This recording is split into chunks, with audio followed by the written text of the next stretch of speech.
ഹേ guys, welcome back. നമ്മളിന്നൊരു അടിപൊളി caramel പായസത്തിൻ്റെ recipe ആയിട്ടാണ് വന്നിട്ടുള്ളത്. ഈ രീതിയിൽ ഇതുവരെ പായസം ഉണ്ടാക്കാത്തവർ തീർച്ചയായും ഇതൊന്ന് ട്രൈ ചെയ്ത് നോക്കുക. സൂപ്പർ ടേസ്റ്റാണ്. അപ്പോൾ നമുക്ക് റെസിപ്പിയിലേക്ക് പോകാം. ആദ്യം തന്നെ ഒരു ചട്ടി ചൂടാക്കാനായി വെക്കാം. ചട്ടി നന്നായി ചൂടായ ശേഷം നമുക്ക് ആവശ്യത്തിന് സേമിയ ഇട്ട് കൊടുക്കാം. ഇനി നമുക്ക് ഈ സേമിയ നന്നായി ഒന്ന് വറുത്തെടുക്കാം.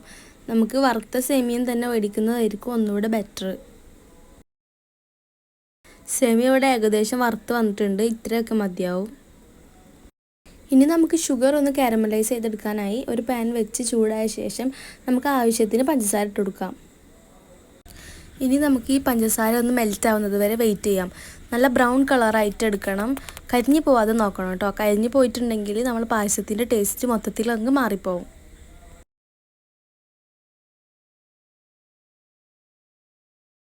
പഞ്ചസാര ഇപ്പോൾ ഇവിടെ മെൽറ്റായി വരുന്നുണ്ട്.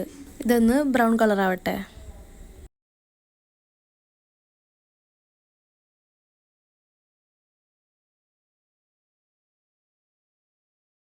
അങ്ങനെ പഞ്ചസാര ഇവിടെ അടിപൊളിയായിട്ട് കാരമലൈസ് ആയിട്ട് വന്നിട്ടുണ്ട്. ഇത്ര തന്നെ മതിയാവും. ഇനി ഇതിലേക്ക് നമുക്ക് 1/2 ലിറ്റർ പാല് ഒഴിച്ചു കൊടുക്കാം. പാലൊഴിക്കുമ്പോൾ പ്രത്യേകം ശ്രദ്ധിക്കണം. പതുക്കെ ആദ്യം ഒഴിച്ചു കൊടുത്തതിന് ശേഷം നന്നായി ഒന്ന് ഇളക്കി കൊടുത്ത ശേഷം വീണ്ടും കുറച്ച് ഒഴിക്കാം. പാലൊഴിക്കുന്ന സമയത്ത് നമ്മൾ കാരമലൈസ് ആയിട്ടുള്ള പഞ്ചസാര കട്ട പിടിക്കും. അത് കുഴപ്പമില്ല, അത് ചൂടാവും തോറും അലിഞ്ഞു പൊക്കോളും. ഇതിലെ മധുരമൊക്കെ ഒന്ന് ചെക്ക് ചെയ്ത ശേഷം മധുരം ഇല്ലെങ്കിൽ നമുക്ക് കുറച്ച് പഞ്ചസാര ഒക്കെ ചേർത്ത് കൊടുക്കാം. പഞ്ചസാരക്ക് പകരം നിങ്ങൾക്ക് വേണമെങ്കിൽ മിൽക്ക് മെയ്ഡ് ഉപയോഗിക്കാവുന്നതാണ് കേട്ടോ. ഇനി ഇതിലേക്ക് ഒരു പിഞ്ച് ഉപ്പ് കൂടെ ചേർത്ത് കൊടുക്കാം. ചെറിയൊരു ഫ്ലേവർ കിട്ടാനായിട്ട് 2 ഏലക്ക കൂടി നമുക്ക് ചതച്ച് ചേർത്ത് കൊടുക്കാം. ഇനി ഇതിലേക്ക് നമുക്ക് വറുത്ത് മാറ്റി വെച്ച സേമിയം കൂടി ഇട്ട് കൊടുക്കാം. ഇനി ഇത് നന്നായി ഇളക്കി കൊടുത്ത ശേഷം നന്നായി ഇതൊന്ന് വേവിച്ചെടുക്കാം.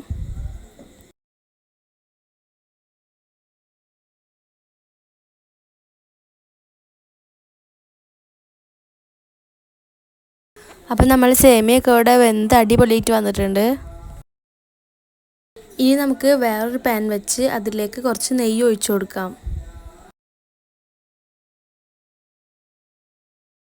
അതിലേക്ക് കുറച്ച് അണ്ടിപ്പരിപ്പും മുന്തിരിയും കൂടെ ചേർത്ത് കൊടുത്ത് നന്നായി ഒന്ന് ഫ്രൈ ചെയ്തെടുക്കാം.